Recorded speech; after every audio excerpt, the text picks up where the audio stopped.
इस तरह से देवी के अनेक स्वरूप हमारे शास्त्रों में वर्णित हैं और वो सब बिल्कुल सही है, इसमें कोई भी त्रुटियां नहीं है, गलती नहीं है। पर उसकी गहनता समझने के लिए सहज में उतरना पड़ेगा, तो वाइब्रेशंस पे आप पता लगेगा। अब उसमें डिस्क्रिमिनेशन आप देखेंगे कि हर एक शक्ति के अलग वाइब्रेशंस हैं, पर बड़ी ये सूक्ष्म बात है।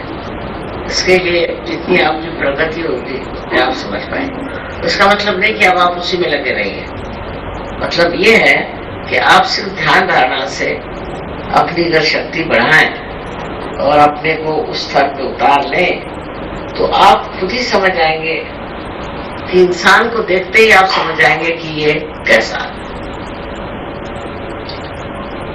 एकदम वो ज्ञान एकदम आ जाए, क्योंकि हम ज्ञान मार्गी हैं और हमारे नसों में ज्ञान आ गया है, तो ये सब पता हो जाए। तो उसके लिए ध्यान करना बहुत जरूरी है, और कोई इसका मार्ग नहीं है कि आप बड़े पूजन करिए, भजन करिए और ये करिए वगैरह कुछ। ध्यान करना चाहिए और उसके साथ ही साथ इंट्रोस्पेक्शन। मैं क्यों कर रहा हूं उसे, मुझे ऐसे क्यों करना है, अपने ऊपर ध्यान होना है और दूसरे को करने की योग क्यों करा, क्योंकि उसका कोई फायदा नहीं होने वाला। आप ही को अपने को ठीक करना है और दूसरे को आप छुट्टी ठीक कर सकते। तो अपने ऊपर ध्यान रखें कि मैं ऐसे क्या कर रहा हूँ, ऐसे क्यों सोच रहा हूँ, मेरे दिमाग में ऐसी बातें क्यों आती है। अपनी तरफ ध्यान और दूसरे की तरफ प्रेम दृष्टि कीजिए, प्रेम की दृष्टि कि मैं तो प्रेम में बैठा हूं और अंदर मेरे क्या प्रेम हो रहा है सबके लिए, मैं सबके और प्रेम दृष्टि से देखता हूं, मैं सबको माफ कर देता हूं। इस तरह से दो चीज है, एक तो ध्यान और एक आत्म अवलोकन जिसे कहते हैं।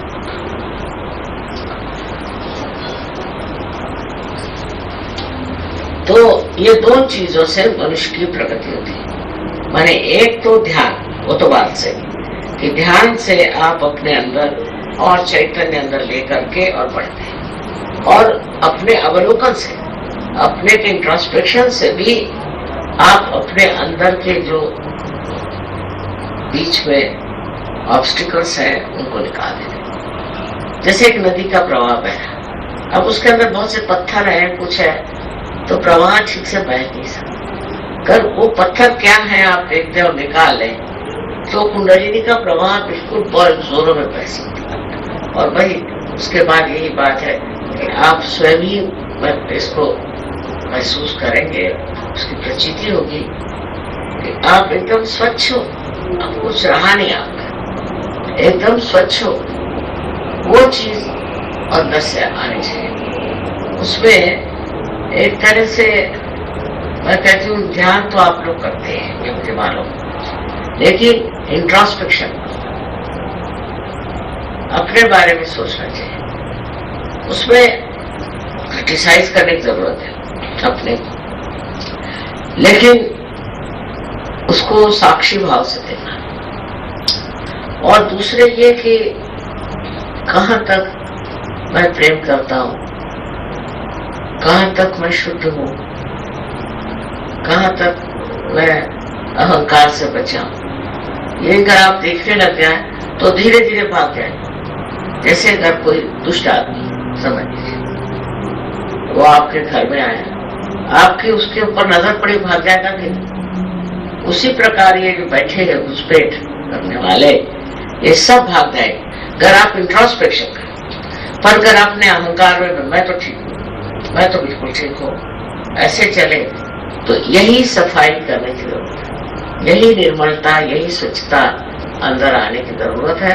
और कुंडलिनी तो अपना कार्य कर ही गई, वही आपको छुड़ाएगी। नोट तो कोई कह नहीं सकता कि हम छुड़ाएंगे, लेकिन आपकी दृष्टि पड़ते ही वो चीज खत्म हो जाएगी। दृष्टि पड़ते ही आपकी वो जो बातें हैं, अब किसी को है थोड़ी थोड़ी लोलुपता होती है, जैसे कि सत्ता की लोलुपता, अब दौड़ रहे हैं, वो सत्ता मिल गई फिर भी रुके नहीं, तो चाहते फिर और कोई सत्ता मिले, फिर उसके पीछे दौड़ रहे हैं, उसका कोई अंत नहीं होता।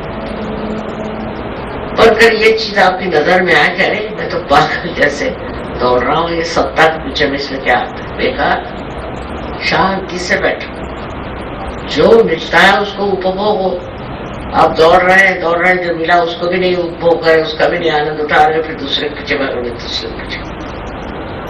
जब ये दशा आ जाए, इसको मैं सहजावस्था, तो सहजावस्था में सारी देवी शक्तियां जितनी हैं आपके चरणों में, आपको संभालेगी, आपको गाइड करेगी, आपको वरदान देगी, सारी चीज आ जाए।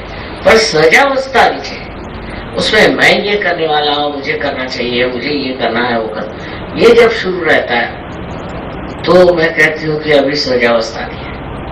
और जब सहजावस्था आई तो जैसे एक छोटा बच्चा पलने में पल जाए, ऐसे ही माँ की शक्ति के स्वरूप में रहता है। और ये जितनी भी शक्तियों का वर्णन है, वो सारी शक्तियां हर पर हर तरह से मिलती, जिसकी जो जरूरत होती है, हर एक शक्ति में कोई ना कोई ऐसी विशेषता है।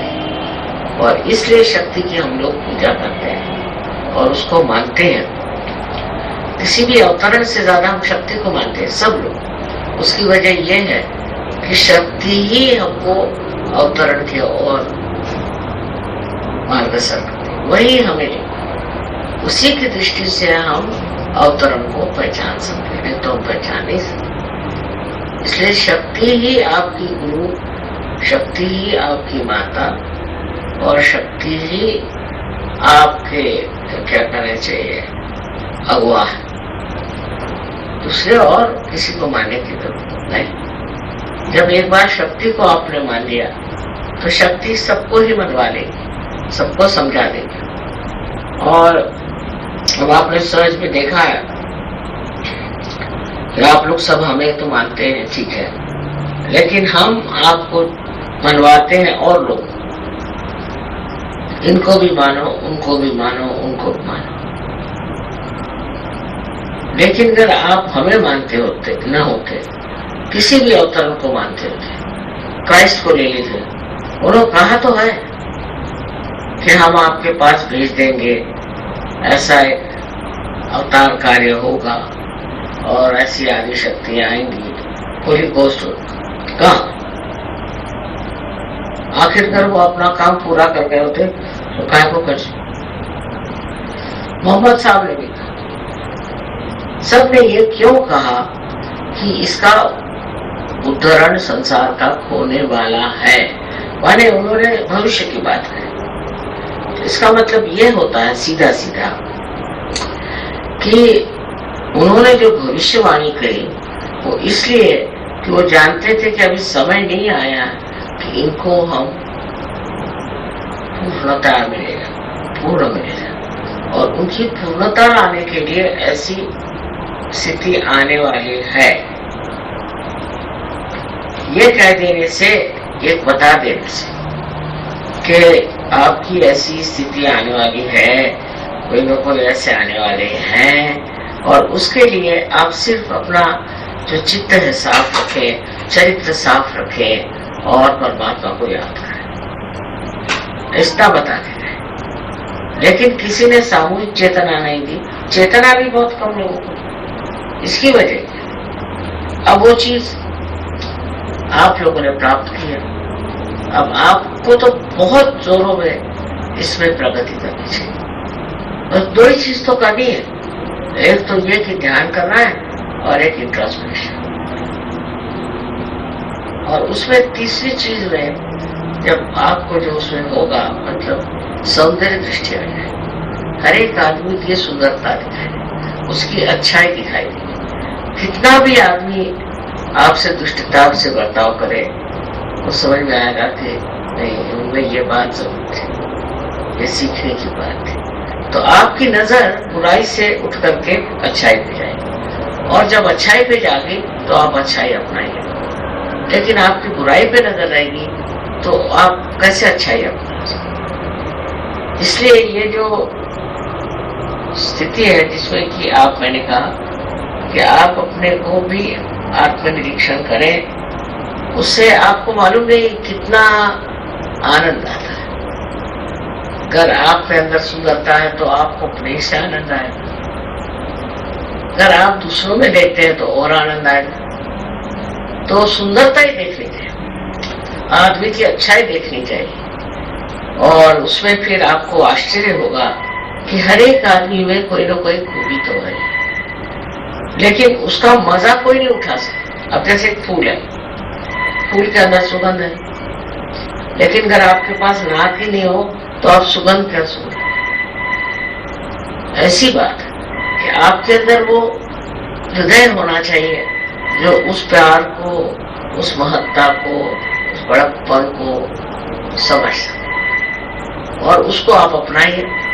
तो जितना वो आदमी अपने को नहीं आनंदित कर सकता, आप कर सकते। उसमें जो छिपा हुआ है उसको आप जान सकते, उसके अंदर की कस्तूरी को आप पहचान सकते और उसका आनंद उठा सकते। सो दूसरों से आनंद उठाना सीखना, ये शक्ति का ही कार्य। शक्ति आनंदमय,